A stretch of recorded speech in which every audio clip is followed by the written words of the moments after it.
Welcome to The Beam, where curiosity stirs conversations, taking us a step further into the future we desire. I'm Sunas Nathaniel, and as always, we bring you the issues that matter, the voices that challenge everything, and the insights that inspire. But before we get into our conversation today, let us first bring you our quick tech update. We'll be right back. Hello and welcome. Here's a quick tech update for the week. The National Data Protection Commission has unveiled ambitious initiatives aimed at accelerating job creation.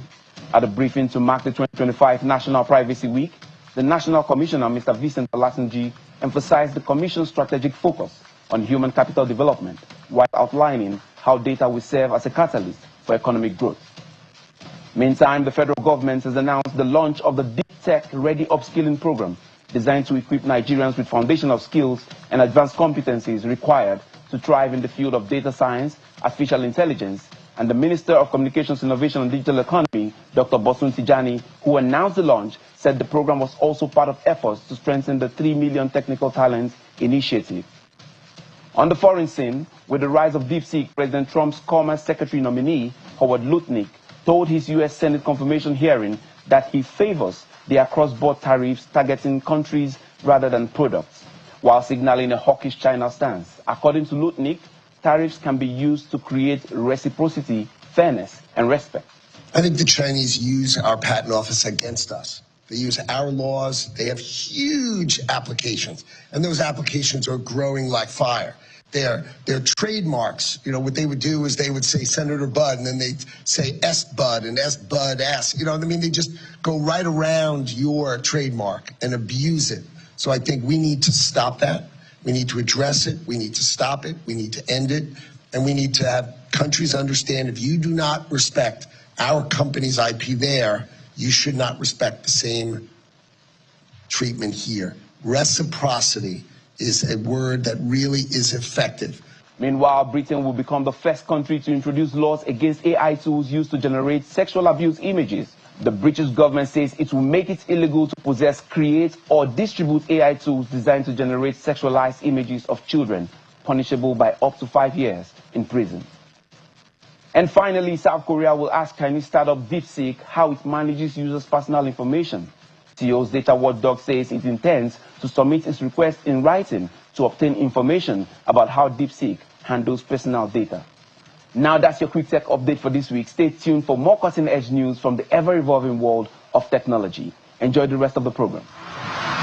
Still popular from the PDP because of his antics to continually divide the party. For if the national party leadership do not see to this, PDP may cease to enjoy the support of Rivers youth, may cease to enjoy the support of Nigerian youth in Rivers State in the forthcoming election. Enough of this impunity.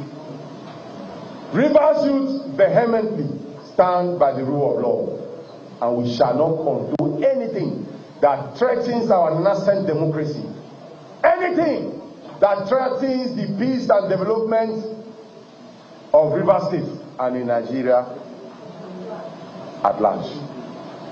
We will remain peaceful to ensure that this war of rule of law is won.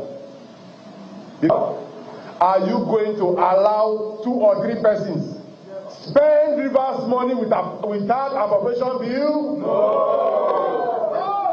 So therefore, we have given to peace, preach peace, canvass peace. Let the Rivers State government not take Rivers youth for granted. In the forthcoming days, we shall consult with relevant authorities and take decisive actions on these positions, because match our words with actions, and the world will know that rule of law is the only way for sustainable development in the country. God bless you all, and thank you for coming.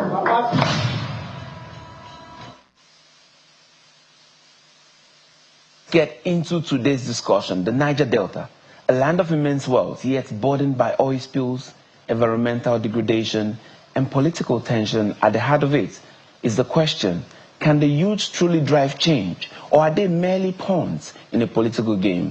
Joining us now via Zoom is Dr. Theophilus Alaye, the president of the Ijaw Youth Council Worldwide, fresh off his visit to former militant leader Asari Dokubo, who is now the Amayanabo of Toro-Samaripiri local government in Degema, if I'm not mistaken, there in Rivers State. Dr. Alaye has been at the center of critical discussions on the state of the Niger Delta. Dr. Alaye, you are welcome to the program.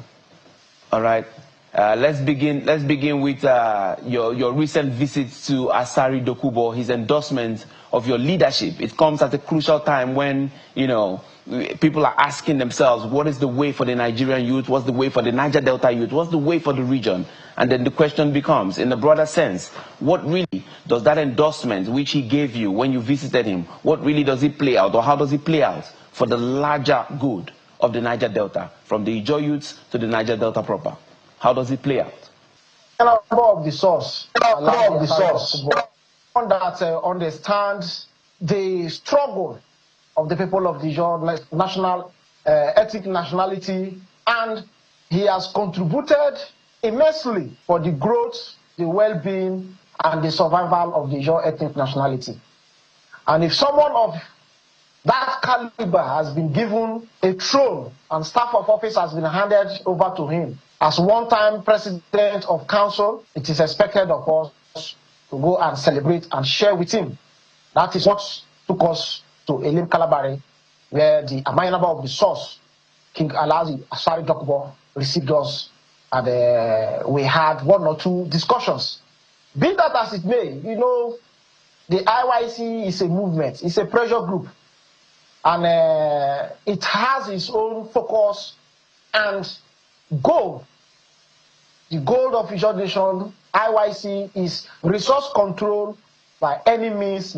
That means we as a people, we want to also manage our God-given natural resources and pay back tax to the federal government as being done in every other region of the country. Visiting Alhaji Asari Dokubo, our renowned king, and his endorsements came to Ijaw Nation in a very good and welcome light. Why am I saying so? The IYC, as we may all, so many persons will agree with us, has been having some internal issues where those that does not really understand why the IYC was formed found themselves and trying to use the IYC to do what we call trading. And Alhaji Asari Dokubo over time has told the world, he has made himself clear to the world that his interest is about Ijaw Nation, the progress of Ijaw Nation, how the Ijaw Nation will get it right, and that has always been his modus operandum of operation.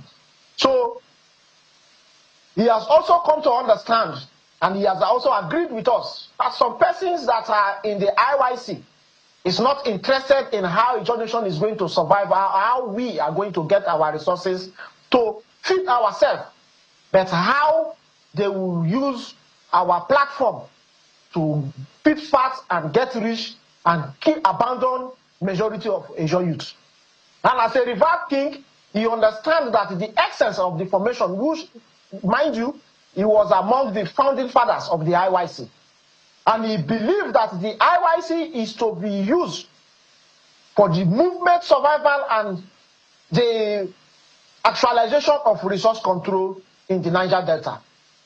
So he has also come to terms with us that we are the people that has gotten the prayers of the Ijaw Nation, and as someone that also believes in the survival of the Ijaw Nation, he believed that I am the rightful leader of the ninth neck of IYC, and we are going to put forces together to see that under our watch, some of these things that we have been agitating for, like cleaning up of our environment, giving us the resources that we are generating in our territory for us to manage so that we can pay tax to the federal government, and also putting Ijaw at the forefront to be one of the contributing national ethnic nationality in national politics. So those are the areas that we have come to terms with the Amayanaba of the source.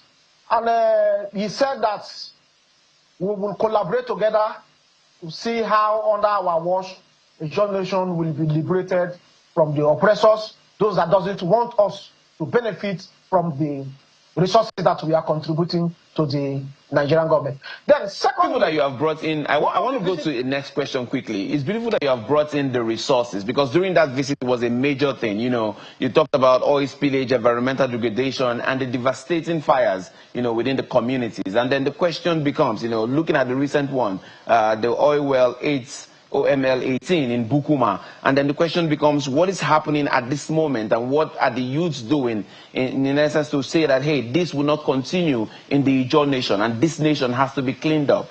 Thank you. You know, over time, we have always been crying to the general public through the media and every other thing. You know, as minorities, we have our own challenges, and those challenges that are before us is the suppressing power from those within the corridor of power at every given point in time. Because as minorities, so many persons that doesn't want our voice to be heard are held bent on pressing the truth down at every given point in time.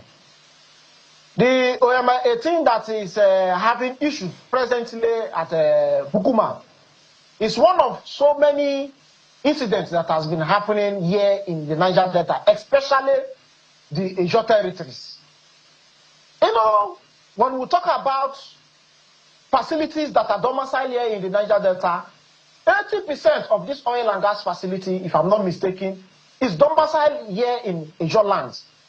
President, can you hear me? President Alaye, can you hear me? Dr. Alaye, can you hear me?